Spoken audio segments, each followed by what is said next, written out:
Hey BookTube, I'm doing another book review right now, and it is of The Creative Murders by Carter Brown. Look, over 25 million Carter Brown books in print. You thought I was talking about the lady. You're a pervert. Carter Brown is probably my favorite author at the moment, and has been for like the last 2 years, maybe.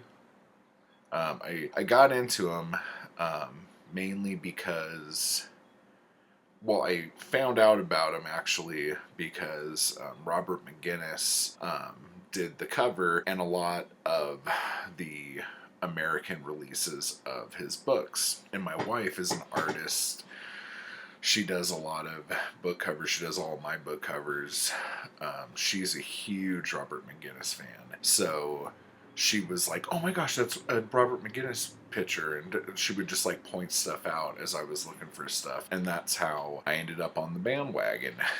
It's just so crazy that like nobody knows who he is now, because at the time, we're talking like 50s and 60s, he was probably the most successful author in the world at that point. He was under contract to write 2 books a month. He was just breaking it in, and like his books are published, like even back then, were published all over the world, from America to, I mean, he's from Australia, and Australia is where they were originated, to pretty much every European country, Russia, Japan.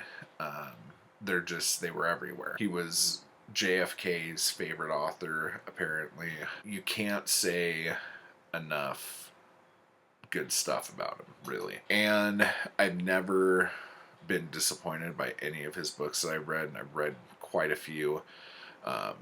And in fact, I got this book kind of a long time ago, and I didn't really want to read it because the title is The Creative Murders. And that's the most generic fucking title that he has, I think. The Creative Murders. You know, these murders, they're creative. I feel like he just had like a list of the fill in an adjective, fill in a noun.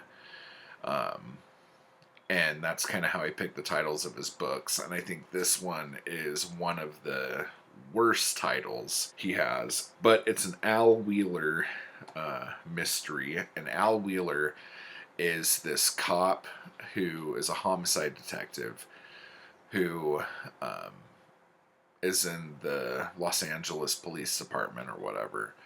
But he doesn't like it there, so he's been transferred to Pine City, this fictional Southern California town that's like very suburb. It's kind of, I see it as a cross between Orange County and like Malibu kind of thing, to work at the sheriff's department there as their only homicide detective. His boss is still technically the LAPD chief, but we've only heard about him in a couple books. Like, they don't, like, as far as I know so far, they haven't really gotten into anything with him except for like one book. He is in this town. He drives an Austin Healey. He is constantly trying to get girls to come back to his apartment to listen to his hi-fi player. He's just like a total, he likes his job because he kind of makes his own hours, and he gets a steady paycheck to support his habit of booze, I guess. I don't know. But he's hysterical, and he's kind of like, he's a step above Inspector Clouseau for sure. Like a few steps above of him. Like a couple steps down from like Mike Hammer. Like he could do his job, and he could do it good. But if a woman or a glass of scotch or a steak dinner or any of these things could be done instead of his job, he will do those things. It's just hysterical. He's completely funny. He's like my favorite Carter Brown character. So I'm like, okay, the book's called Creative Murders. It's one of the weaker covers that I've seen. I was down to two Al Wheeler books when I started this, but then I just got another one, so that was okay. The story starts off with him getting called to an apartment because there had been a murder. He knocks on the door a bunch. Some chick answers it who was sleeping, and she's like, "What are you talking about? I didn't call the cops. I didn't report a murder. I was sleeping, yada, yada, yada." She lives on like the fourth floor of an apartment building. He comes in. He says, "I have to look around anyway." And she's like, "Yeah, whatever. You know, I'm half asleep." And he ends up finding a naked blonde corpse in her shower stall with a bullet hole in her chest. So of course she's like freaking the fuck out, and she's like, "No, I locked the door. I got home. I went to bed at 10. I locked the door. I put the chain on it. No one else has a key. I leave the slider open, the sliding glass door to my little patio, but I live 4 floors up. Who the hell is going to be able to come in here?" So we basically have a locked room mystery, but it's a locked room mystery that happened to have somebody inside of it when the murder actually took place. I really like locked room mysteries, and in fact, my favorite Carter Brown book is called The Lady is Transparent, and that's a locked room mystery. And I will definitely be doing a review on that at some point because it's just one of my favorite books ever. He finds out that the dead woman used to actually live in that apartment, and like before the current chick lived there, and she worked for this company who basically used her to take suggestive photographs with people who they were then going to blackmail to either quit their job or take a new job with a new company. It's just like corporate espionage kind of stuff. Who has 2 thumbs and hates corporate espionage or is just not interested in any of that shit? This guy.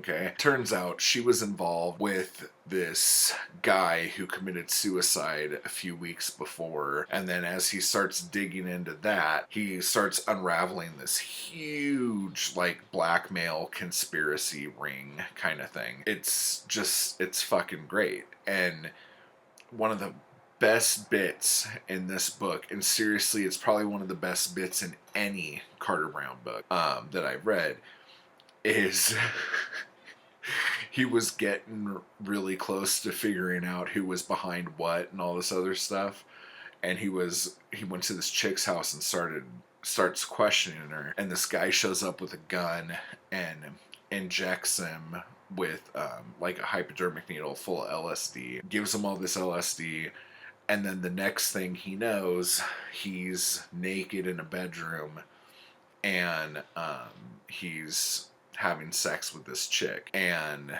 the guy who shot him up is taking pictures of the whole thing because they're going to try to blackmail him to get off the case and all this other shit. During this whole thing, you don't know exactly what's going on, but he is describing it because it's a first-person book, and he's describing it to you the way he sees it. And the way he sees it is he's creating everything, and he is what he will call man. And this woman whose parts are much better looking than the ugly protrusions on his body, she will be called woman. And the giant bright light in the sky is a star that's giving us. He just goes through this whole fucking thing, and it's hysterical because you know pretty quick what's going on, but he doesn't know, and he's describing everything in the most ridiculous fashion.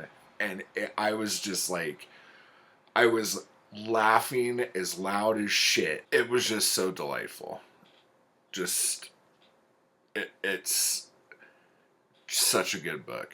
In fact, how everything kind of boils down and everything, this might actually be, this is a close second to my favorite Carter Brown book now. I wasn't sure at first, and like, again, every Al Wheeler mystery, I don't think there's been a bad one. I've read 16 or 17 of them, and they're just, every single one of them's good. The Lady is Transparent is my favorite, and this one may be a close second. The mystery itself was really good. The fact that he loses his job in it, and that's new. I don't know. It's just like Carter Brown. Okay, here's the other thing. Every Carter Brown book, all right, is like right at the. It's in between 122 and 127 pages. Every book. Every book has 11 chapters. This man is like the king of pacing. Like, it's just. I don't even know what to say. Like,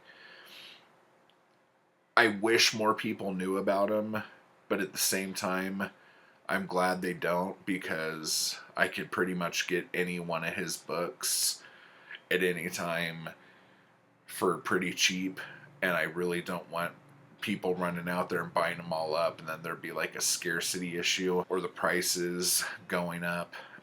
But it's just, I can't hide it anymore. He's the best. He's the best. He's the best. And The Creative Murders, as dumb as this title is, okay, it's a fucking really good book. So if you haven't read it, pick it up.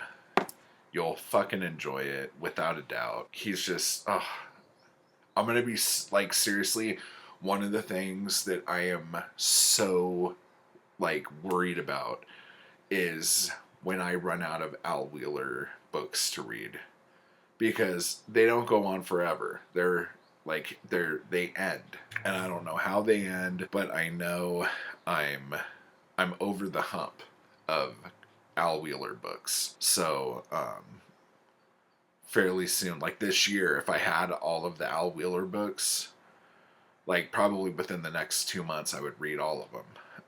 My TBR would just be Al Wheeler books. I guess that's it. Carter Brown is amazing, and I will eventually be doing like a bigger Carter Brown video, because I just can't get enough of it. So anyway, peace in the Middle East.